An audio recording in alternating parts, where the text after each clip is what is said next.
సంవత్సరాల తరబడి ఎన్ని మందులు వాడినా మీ మోకాల నొప్పులు తగ్గట్లేదా? ప్రాణ పెయిన్ క్లినిక్ లో అత్యాధునిక చికిత్స. రాఘవ, ఇప్పుడు మనం తిరుమలలోకి అడుగు పెట్టాలి అంటే మొదట ఎవరిని దర్శనం చేసుకోవాలి అంటాం? మనం ఫస్ట్ ఎవరిని దర్శనం చేసుకోవాలి అంటే తిరుపతిలో చాలా దర్శనీయ స్థలాలు ఉన్నాయి. దాంట్లో మెయిన్ వచ్చేసి మనం బేడి ఆంజనేయ స్వామి అని అంటారు. బేడి ఆంజనేయ స్వామి అంటే స్వామి చేతులకు బేడీలు ఉంటాయి. స్వామి కోసం మనకి మేము దీపాలు వెలిగిస్తాం చూసారా, దాని వెనకాల ఉంటారు బేడి ఆంజనేయ స్వామి. ఆయన దర్శనం చేసుకొని స్వామి పుష్కరిణిలో స్నానం చేసి పుష్కరిణి పక్కనే భూవరాహ స్వామి అని అంటారు. ఆయన ఫస్ట్ దర్శనం చేసుకోవాలి. ఆయన్ని ఎందుకు ఫస్ట్ దర్శనం చేసుకోవాలి? తిరుపతి వెళ్ళింది స్వామి కోసం, ఆయన ఎందుకు చేసుకోవాలి? ఆ కొండ మొత్తం ఆయనది మ్యామ్. కొండ మొత్తం వరాహస్వామిది. మీరు ఎక్కడైనా చూడండి, మీరు ఏ పురాణాల్లో అయినా చూడండి, రెండు అంటే ఒకటి చూస్తే శివశక్తి అయినా చూస్తాం, నారాయణ శక్తి అయినా చూస్తాం, వాళ్ళిద్దరూ మాట్లాడుకోవడం చూస్తాం, ఆ శక్తులన్నీ చూస్తాం. కానీ మన తిరుపతి పురాణాల్లో ఎలా ఉంటుందంటే మ్యామ్, రెండు నారాయణ శక్తులు అంటే ఒకటే దీపంలో రెండు దీపాలు వెలుగుతున్నట్టు ఇద్దరు నారాయణ శక్తులు మాట్లాడుకుంటారు మ్యామ్. అంటే ఈ జరుగుతున్న కలియుగానికి ఎలా మెసేజ్ అందించాలనే స్వామి చిలిపి. పూర్వం ఏం చేస్తారంటే మ్యామ్, ఈ శేషాచలం కొండల్లోకి స్వామి మూలికల కోసం పైకి వెళ్తారు. మూలికల కోసం పైకి వెళ్తే అది శ్వేత వరాహ క్షేత్రం అంటాం మేము. అంటే స్వామి వరాహస్వామి అక్కడ ఎంత వైట్ కలర్లో ఉంటాడు. శ్వేత వరాహ కల్పే వైవస్విక మన్వంతరే కలియుగే ప్రథమ పాదే జంబోద్వీపే అని దేశకాల సంకీర్తనలో మనకు చదువుతాం. ఆయనకి చదివేటప్పుడు కూడా ఆది వరాహ క్షేత్రం అనే చదువుతారు. ఆ కొండ మీద ఆయన టెనెంట్, అంతే రెంట్కున్నాడు స్వామి అక్కడ. ఆయన అడిగితే ఆయన చూసి ఆ దండు వస్తూ ఉంటుంది మేము. వరాహం అంటే పంది, ఆ దండు వస్తూ ఉంటే ఆ దండులో ఈయన వరాహస్వామి ఒక్కడే తెల్లగా కనిపిస్తాడు, చంద్రుడు, పున్నమి చంద్రుడు లాగా. ఆయనను చూసి ఎవరో తెలుసు ఈయనకి, కావాలని మనకు తెలియటం కోసం పక్కన ఒక పొదలో దాక్కుంటాడు. దాక్కోగానే ఏమవుద్ది, స్వామి చూస్తారు. ఏమయ్యా బయటికి రా, ఎవరు నువ్వు అని అడిగితే, నేను మూలికల కోసం వచ్చాను ఇక్కడికి, మూలికలు తీసుకుందామని, నాకు చిన్న కుటీరానికి స్థలం ఇవ్వు స్వామి అని స్వామిని అడుగుతారు. రెండు నారాయణ శక్తులు మాట్లాడుకోవడం ఫస్ట్ టైం అనమాట. అంటే వరాహస్వామి నారాయణ శక్తే, వెంకటేశ్వర స్వామి నారాయణ శక్తే, ఇద్దరు నారాయణ శక్తులు మాట్లాడుకుంటూ ఉంటాయి. వైకుంఠం నుంచి దేవాదులందరూ పుష్పాలు కురిపిస్తారు.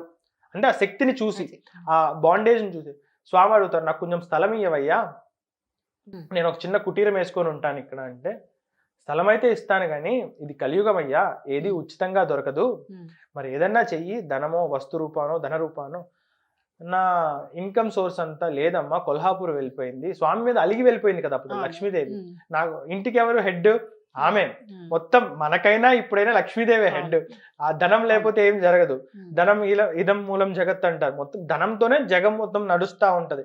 అప్పుడు లేదయ్యా, నా ఇన్కమ్ సోర్సు నా మీద అలిగి కొల్హాపూర్ వెళ్ళిపోయింది, ఇప్పుడు ఎలా మరి అంటే, మరి ఏదో ఒకటి చేయాలి, మరి నీకు స్థలం ఇవ్వాలంటే నాకు ఏదో ఒకటి ఉండాలి కదా, నా భూమి నీకు ఇస్తానంటే, నాకేమీ మొత్తానికి ఇచ్చేయమనట్లేదు, నేను ఈ కలియుగాంతం వరకు నేను ఇక్కడ ఉంటాను, నాకేదో రెంట్ కోసము నాకు ఇవ్వయ్యా అంటే, జరగదమ్మా, నువ్వు ఏదన్నా ఇవ్వు అంటే, ధనం ఇవ్వలేదు కానీ ధనానికి విలువైన మాట ఇవ్వగలను నేను నీకు. ఈ క్షేత్రంలో నన్ను ఎవరైతే చూడటానికి వస్తారో, తర్వాత నేను ఇక్కడే కొలువై ఉంటాను, నన్ను ఎవరైతే చూడటానికి వస్తారో మొదటి దర్శనం నీకే ఇస్తాను, నిన్ను చూసే నువ్వు తింటేనే నేను తింటాను, నీ దగ్గరకు వచ్చి దర్శనం చేసుకుంటే నా దర్శనం ఫలం అనేది నాకు ఉంటుంది, చూడు మరి ఈ మాట ఇస్తాను, శాసనం కూడా చేసిస్తాను నీకు, నన్ను నమ్ము అంటే అలాగే అని చెప్పి, ఇప్పుడు ఏదైతే ఆనంద నిలయం ఉందో మనది, స్వామి ఎలా అయితే కొలువై ఉంటారో ఆ జగని స్వామి అనే వరాహస్వామి ఆయనకి ఇస్తారు. స్వామి కూడా అలాగే మొదటి నైవేద్యం ఆయనకే. ఇప్పుడు కూడా తిరుపతిలో ఇప్పటికీ కొనసాగుతున్న పద్ధతి, మొదటి నైవేద్యం ఆయనకే, మొదటి దర్శనం ఆయనదే. ఇప్పుడు ఎవరైనా కానీ మేము తిరుపతి వెళ్తే స్వామి మళ్ళీ చెప్తారు, మనం చూస్తా కూడా ఉంటాం, స్వామి దగ్గర క్యూ కాంప్లెక్స్లో ఏంటంటే 24 hours, 48 hours, 50 hours పడుతుంది. కానీ వరాహస్వామి దగ్గరికి వెళ్తే 5-10 minutes మేము స్వామి దర్శనము, స్వామి హారతిని మనం వీక్షించామనుకోండి, మనం వెళ్తే హారతి ఇస్తూనే ఉంటారు. తిరుపతి లోపల గర్భాలయం అంతా తోపులాట, రష్ ఏముండదు. ఫ్రీగా ఒక 5 seconds 10 seconds నుంచొని కూడా చూడొచ్చు. మనం చూస్తే చుట్టూరు ప్రదక్షిణ చేయడానికి కూడా ప్రాంగణం ఉంటుంది. మనం స్వామి అడుగుతారు, మరి ఎలా, మరి ఆ యాత్రాఫలాన్ని ఎలా ఇస్తావు నువ్వు అంటే, నీ దగ్గర ఉన్న 10 మందికే నేను యాత్రాఫలం ఇస్తాను, నిన్ను చూసొచ్చిన 10 మందికే నా దర్శన యాత్రాఫలం ఉంటుంది. ఈ క్యూ కాంప్లెక్స్ 24 గంటలు ఎవరి నుంచున్నా అది ఫలితం లేనట్టే, నీ దర్శన భాగ్యాన్ని కలిగి ఉంటేనే వాళ్ళు నా దర్శనం అనేది సాఫీగా నీట్గా అవుతుంది, వాడు నా దగ్గరకు వచ్చాడని నా అకౌంట్లో నేను రాసుకుంటాను అని చెప్తాడు స్వామి. ఇక్కడ దర్శనం చేసుకుంటే అక్కడ దర్శనం త్వరగా అవుతుంది, వాల్యూ అనేది ఉంటుంది, ఫలితం అనేది ఉంటుంది. ఇప్పటికీ అదే జరుగుతుంది. కానీ మన దౌర్భాగ్యం ఏంటంటే అక్కడ ఒక 10 మంది ఉంటారు, ఇక్కడ నిజం. చూస్తే అవును. చాలా మంది ఉంటారు. అంటే అందరూ ఇక్కడ ఇటే వెళ్ళిపోతారు ఆ. కానీ అటు వెళ్ళరు. ఇప్పటికీ స్వామి చెప్తా, ఇప్పుడు ఏంటంటే స్వామి దంతాలు ఉంటాయి కదా, ఆ దంతాలని కూడా మనం అసలు ఎంత వైట్గా ఉంటాయంటే స్వామి అంత అందంగా ఉంటారు. ఇప్పుడు కూడా చూసిన మనకి ఎంత చిన్న విగ్రహం, 2 అడుగు 3 అడుగుల విగ్రహం ఉంటది. ఆయనకి నిలువుగా పచ్చకర్పూరంతో నామము. మళ్ళీ ఇంకోటి మనం ఏదైనా విగ్రహానికి ఒక రాయి తీసుకోండి, మీరు మంచి పచ్చకర్పూరం, ఫస్ట్ క్వాలిటీ పచ్చకర్పూరం తీసుకొచ్చి ఒక 10 రోజులు పెట్టండి ఆ రాయికి, హోల్ పడిపోద్ది ఆ రాయ.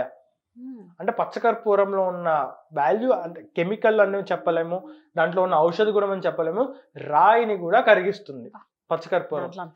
అంత పవర్ ఉంటుంది పచ్చకర్పూరం. అది ఒకసారి నలిపి చూడండి, వాసన ఒక 2 hours వరకు ఆ స్మెల్ అలాగే ఉండిపోతుంది మీ దగ్గర.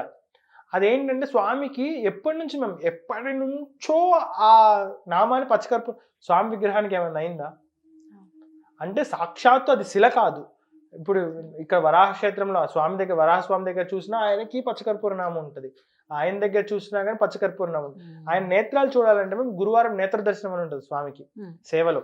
ఎందుకంటే శుక్రవారం జరిగే అభిషేకానికి ఈజీగా ఉండటం కోసం పచ్చకర్పూరాన్ని తొలగించి, తిరుపతిలో ఇప్పటికీ జరిగే మిత్ అంటారో నమ్మకమో ఏంటో తెలియదు కానీ రోజు ఎంత దొంగ దోపిడి జరిగినా కానీ గురువారం శుక్రవారం అనేది అంత ఉంటారని చెప్తారనమాట. ఇప్పుడు మా నాన్నమ్మ గారు అయినా ఎవరైనా కానీ, ఇప్పుడు పెద్దలు చెప్పేది, ఎందుకంటే రోజు ఆయన కళ్ళు కప్పు ఉంటాయి, ఆ 2 రోజులు మనం చూస్తాడని చెప్పి నమ్మకం అనమాట. పచ్చకర్పూర నామం తొలగించి శుక్రవారం అభిషేకం చేస్తారు స్వామికి.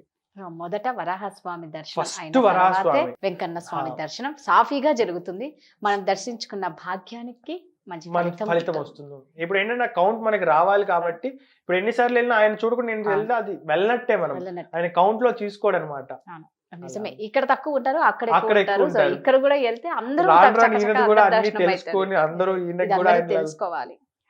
చాలా చక్కగా చెప్పారు రాఘవ, ధన్యవాదాలు. సుమన్ టీవీలో మీ పర్సనల్ అండ్ బిజినెస్ ప్రమోషన్స్ కోసం కింది నెంబర్కి కాంటాక్ట్ చేయండి.